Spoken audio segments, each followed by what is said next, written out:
द्रोणाचार्य के प्रति जो श्रद्धा का भाव था, ध्यान रखना अहंकार का भाव नहीं था।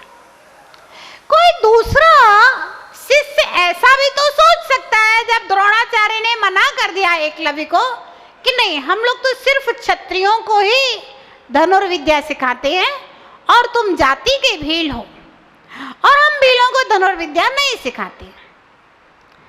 तो एकलव्य के अंदर अहंकार भी तो आ सकता था कि ठीक है आप नहीं सिखाओ हम अपने आप सीख लेंगे।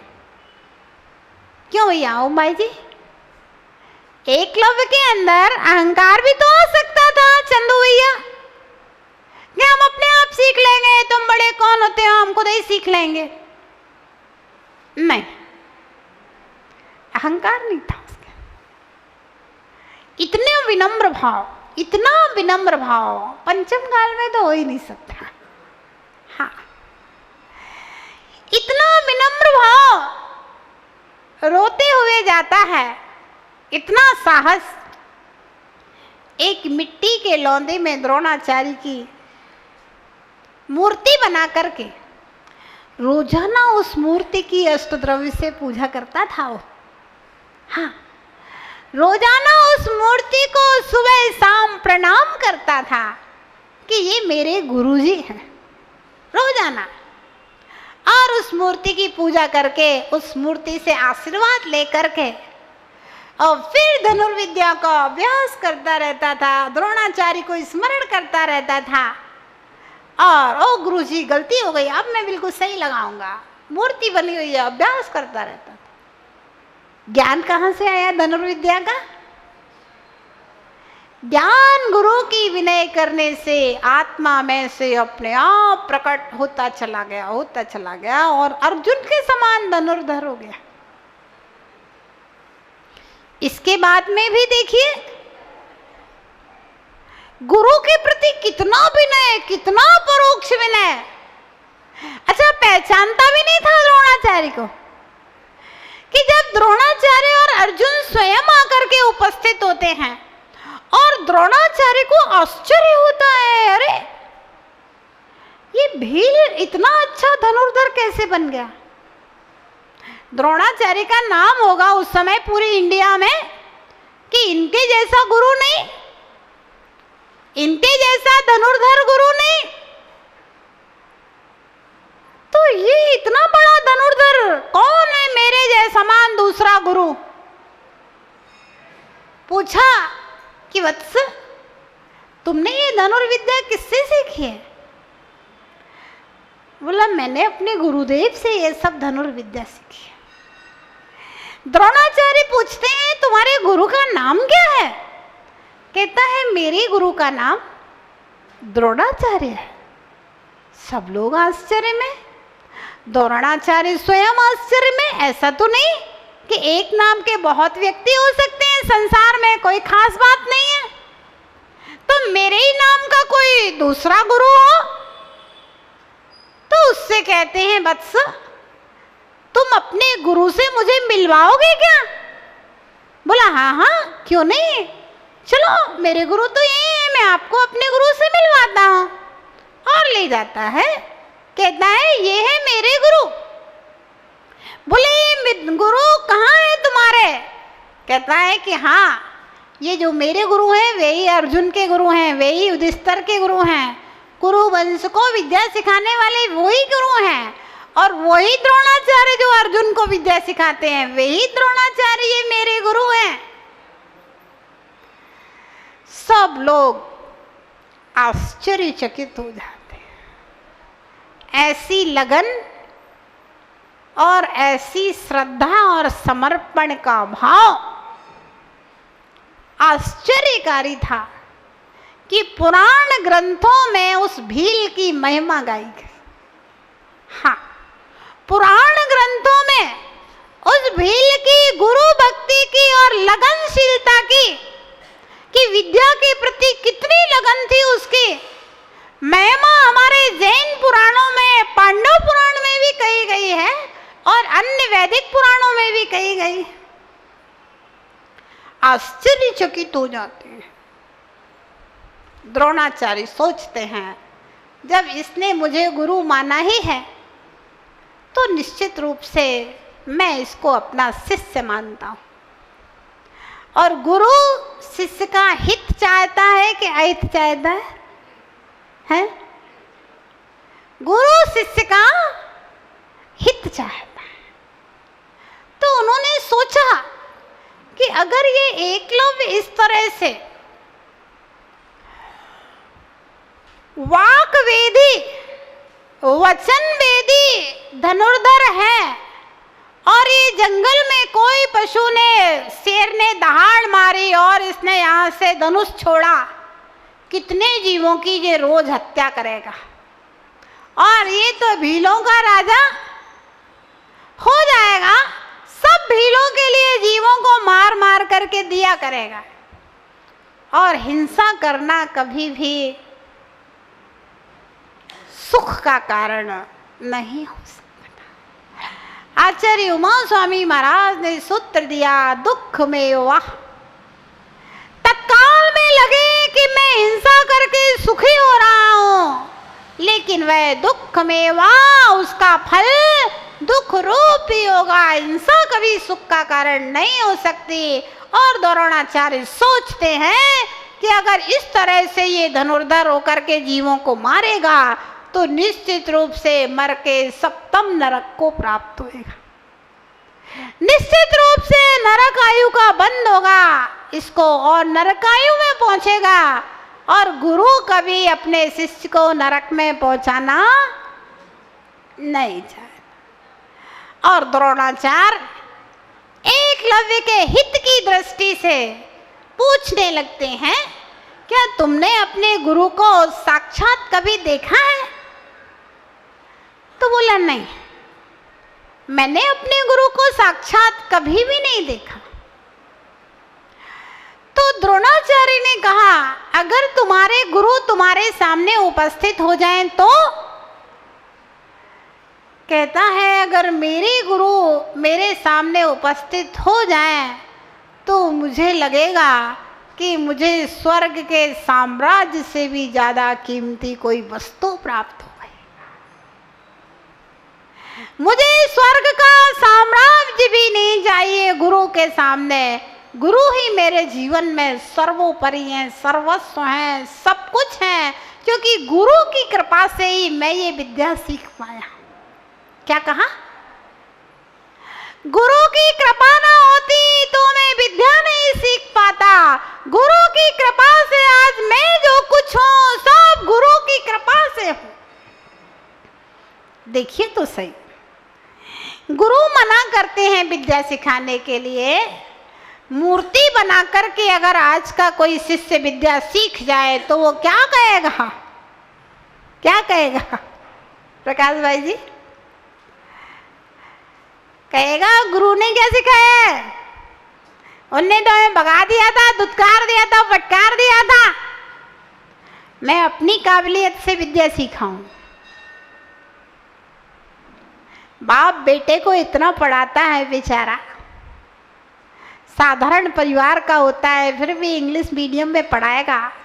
खुद कभी अच्छे कपड़े नहीं पहनता है, लेकिन बेटा बेचारा कॉलेज में जाता है, बड़े बड़े घरानों के लड़कों के साथ में पहन जाता है, तो उसके लिए अच्छे कपड़े सिलवा देता है ना।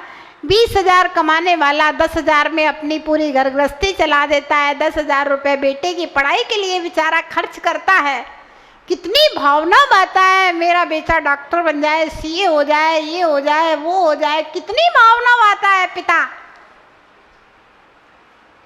लेकिन बाद में बेटा क्या कहता है? मैं अपनी काबिलियत से डॉक्टर बन गया, मैं अपनी काबिलियत से ये बना।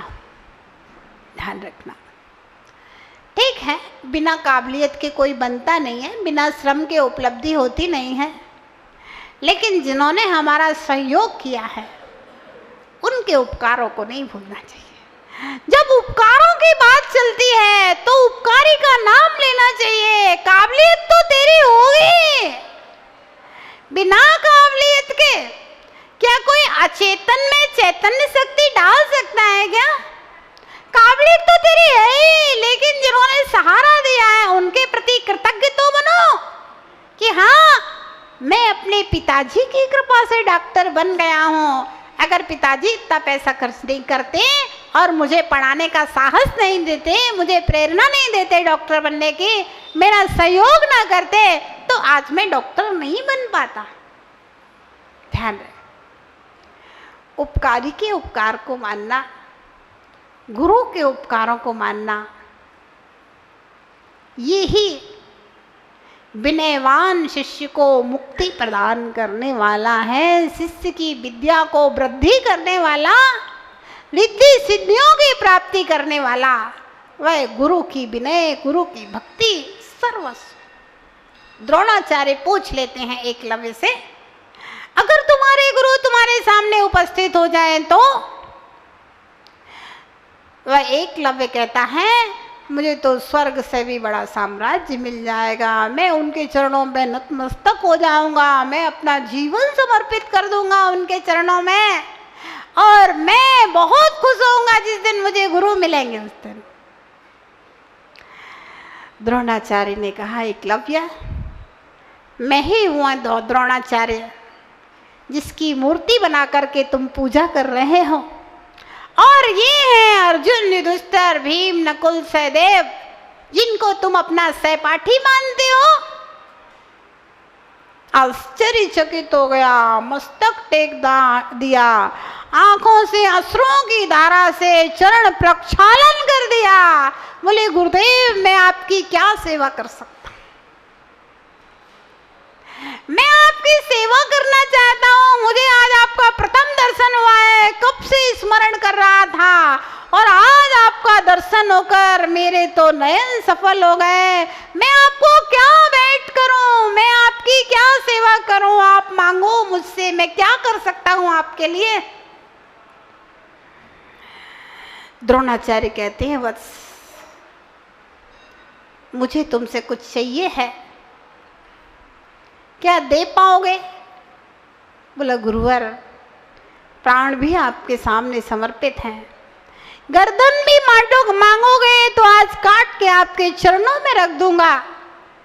द्रोणाचार्य कहते हैं, बेटा, गर्दन नहीं, मुझे तेरे दाहिने हाथ का अंगूठा चाहिए दोनों दक्षिणा में। सोचता नहीं है,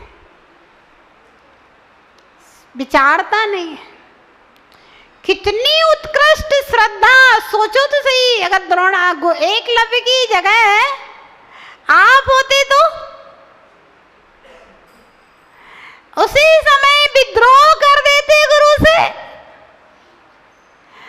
उसी समय दुश्मन हो जाते गुरु। सिखाया तो कुछ है नहीं है, और हम अपनी काबिलियत से सीख गए हैं, तो मेरी विद्या लेने आया है, चल जा, बहुत देखे तेरे जैसे गुरु, बहुत गुरु मिल जाएंगे इस संसार में। लेकिन नहीं, बिना सोचे बिना विचारे तुरंत अंगूठे को काट करके चरणों में समर्पित कर देता है। गुरुदेव, आपने अंगूठा मांगा, यदि गर्दन भी मांगते तो वह भी काट के आपके चरणों में समर्पित कर। ध्यान रखना, एकलव्य अपना अंगूठा दे करके इतिहास में अजर अमर गुरु भक्तों की लिस्ट में एक भील अपना नाम लिखा जाता है। हाँ, ये एक हृदय की अवस्था थी, इसको चिंतन करना, विचार करना, कितनी श्रद्धा होगी उस एकलव्य के हृदय में अपने गुरु के प्रति। और निश्चित वह एकलव्य के अंदर इतनी विनय थी, भील होने के बाद में भी वह सद्गति का पात्र हुआ होगा और भविष्य में मोक्षगामी पात्र होगा वह एकलव्य, तभी उसके अंदर गुरु के प्रति इतनी निष्ठा हो सकती है। तो उपचार विनय रत्नत्रय के धारी जो हैं, जो मोक्ष मार्ग बताने वाले हैं, मोक्ष प्रदान करने वाले हैं, ऐसे गुरुओं की विनय करना हमें संपन्न बनाती है। ये है विनय संपन्नता दूसरा गुण, जहाँ पर सम्यक दर्शन होता है, जहाँ पर दर्शन विशुद्धि होती है, जहाँ पर अपने आत्म स्वरूप को जानता है, जहाँ पर सिद्धों के स्वरूप के ऊपर विश्वास करता है, फिर गुरु के चरणों में मस्तक झुकाना नहीं पड़ता, अपने आप मस्तक झुक जाया करता है। तो इस प्रकार से विनय संपन्नता हमारे मोक्ष मार्ग में आगे बढ़ाने वाली है, मोक्ष के द्वार को खोलने वाली है। जब तक द्वार नहीं खुलेगा तब तक प्रवेश, अहंकारी के लिए कभी द्वार खुलता नहीं है। और जहां पर अहंकार गलित हुआ, समझ लीजिए वहीं से द्वार खुल गए। 10 जन्मों तक कमठ के अंदर अहंकार रहा, 10 जन्म तक अहंकार रहा, मोक्ष का द्वार नहीं खुला। जैसे ही पारसनाथ भगवान को केवल ज्ञान हुआ और चतुर्निकाय के देव आए, कमठ देखता है, संबर नाम का देव था, ज्योतिषी देव देखता, अरे ये क्या कमाल है। और भगवान की परमोदारी काया को 5000 धनुष ऊपर उठते देखा और आकाश में 12.5 करोड़ वाद्यंत्र बजने लगे, समोसरण की रचना हो गई अंतर्मूर्त के अंदर। और वह कमठ भगवान पारसनाथ के श्री चरणों में मस्तक टेक देता है। तो ध्यान रखना, जब तक अहंकार ही रहेगा तब तक मोक्ष का द्वार नहीं खुलेगा। अहंकार विगलित हुआ, मोक्ष का द्वार खुल गया। वह इंद्रभूति जब तक अहंकारी था, मोक्ष का द्वार नहीं खुला, खूब वेद वेदांगों का पाठी हो गया, अपने आप को सर्वज्ञ कहने लगा, लेकिन मोक्ष का द्वार नहीं खुला। जैसे ही भगवान महावीर के चरणों में मस्तक टेका, झुका, वैसे ही दीक्षा लेकर के 4 ज्ञान का धारी हो गया, 63 रिद्धियों का स्वामी हो गया और गौतम स्वामी हो गया, भगवान का प्रथम गणधर हो गया। मोक्ष का द्वार खुल गया और उसी भव से मोक्ष को प्राप्त कर लिया। तो ध्यान रखना, जब तक जीवन में विनय नहीं आएगी तब तक मोक्ष का द्वार आपके लिए बंद रहेगा। अगर मोक्ष के द्वार प्रवेश करना चाहते हो, मोक्ष में सिद्धालय में जाना चाहते हो, तो पहले विनय से संपन्न बनो, झुकना सीखो। किसको? जिन्होंने मोक्ष प्राप्त कर लिया है उनको, जो मोक्ष मार्ग में चल रहे हैं, अग्रणी हैं, त्यागी और महातपस्वी हैं, ऐसे संतों को झुकना सीखो। और झुकना सीख जाओगे तो ध्यान रखना, विनय मोक्ष का द्वार कही गई है, मोक्ष का द्वार मिल जाएगा, मोक्ष पहुंच जाओगे। जय बोलिए महावीर भगवान।